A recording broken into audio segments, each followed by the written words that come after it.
গ্রামের শ্মশান, চারপাশ ঘন অন্ধকারে ডুবে আছে। গোটা দুয়েক পেট্রোম্যাক্স আনা হয়েছে, তবে তাতে ওই নিষ্কালো অন্ধকার দূর হয়নি। পৌঁছানোর একটু পরেই সামনে এলেন রক্তাস্বর একটা জটা জোরধারী এক সন্ন্যাসী। নমস্কার, সকলকে স্বাগত কণ্ঠের কারচুপি চ্যানেলে।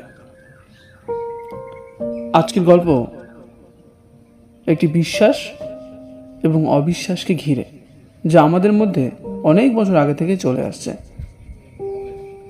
যে বিশ্বাসগুলো আমাদের মধ্যে আছে, আবার অনেকের মধ্যে নেই।